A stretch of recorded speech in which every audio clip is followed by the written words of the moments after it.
So I asked you guys, what percent chance do you give the Thunder to reach the NBA Finals? Gil, you said 0%. I said 0. Mr. B, you gave them a 1% chance, slightly higher than Gil. I believe that the Minnesota Timberwolves should be the favorite to win the championship at this point. So let's talk about the biggest, most overrated elephant in the room. And that is the regular season wins record. Guess which team just broke the regular season wins record?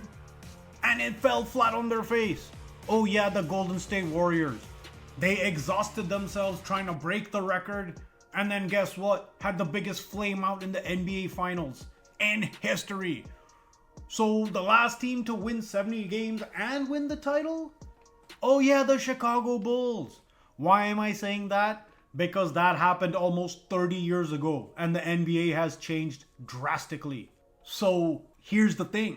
If OKC goes on to break the regular season record, how much will it actually take out of their team? History says this is not kind. Add on to the fact that they're the defending champions, just rounding into health. Let's hope OKC doesn't bust themselves doing this. But here's the thing I have to admit. Oklahoma City is a one-of-a-kind, highly intelligent organization. Speaking of which, let's talk about the Victor Wembanyama and San Antonio Spurs size elephant in the room. There aren't many organizations that are smarter than the Thunder, but the Spurs might be one of them, and they've been doing it for longer. This regular season, they have their number as well.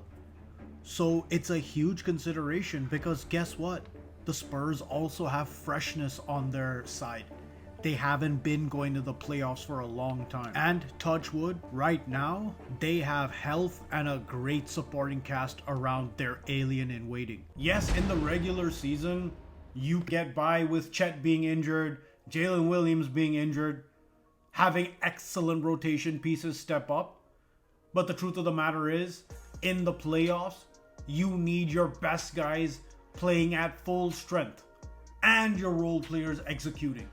But that brings us to the crux of the issue, which is the NBA is not a regular season league. So when it comes to playoffs, will this defense hold up? OKC is gonna have a great defense no matter what, whether it's the regular season or the playoffs. But will they be able to maintain this record-breaking level of defense? The answer is no. And I'm not saying this as a hater. If we look at last year, when the Thunder won, they were barely able to pass a hobbled Denver team with Aaron Gordon being the second best player and him being injured for Game 7.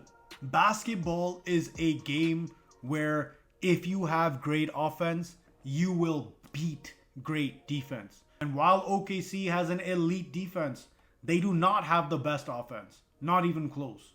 That distinction belongs to Nikola Jokic and the Denver Nuggets. This team is still the one that has the biggest chance of dethroning SGA and the OKC Thunder. Because pound for pound, man for man, they are the hardest matchup. If you look at the West currently, in terms of guards, there's only Luka Doncic and Jamal Murray who can really go blow for blow with Shea. And if they have a great night, they can cancel him out.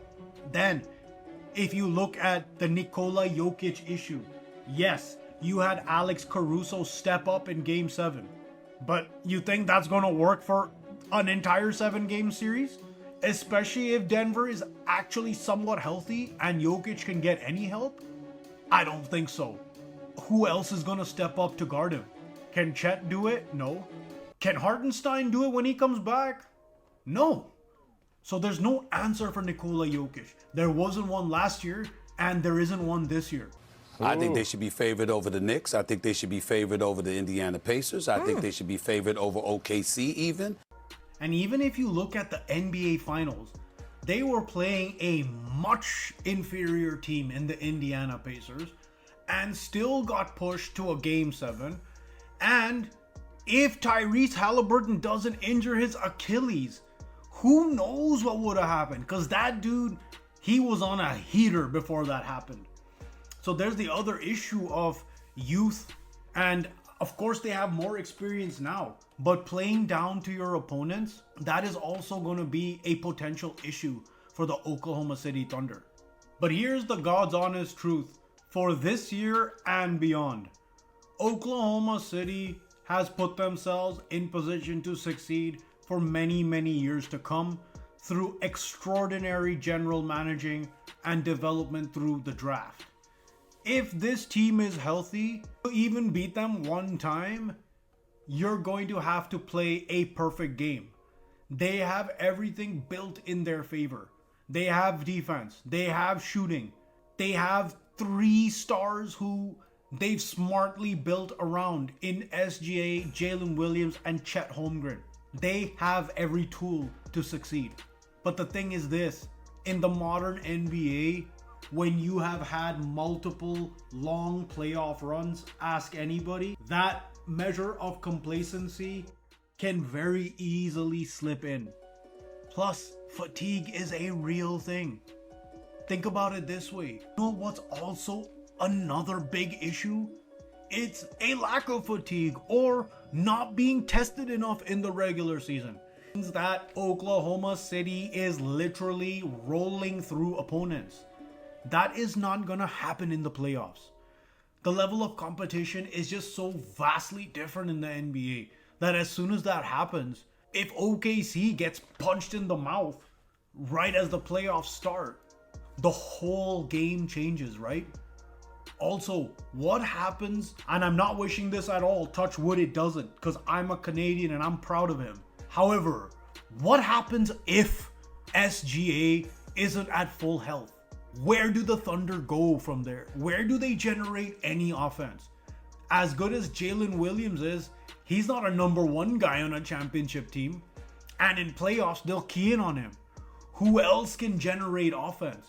Everything is built off of one SGA giving you 35 to 40 a night and playing elite defense on the other end. So let's remember something. While OKC is on track for a record-breaking year and many years more to come, let's remember that the NBA is a playoff league, and what looks sweet in December hardly ever looks as sweet in June. This isn't me being a hater. This is history showing you what's been happening all along. The last team to win 70 games did it 30 years ago. That's all I'm saying. Don't count your chickens just yet, everybody.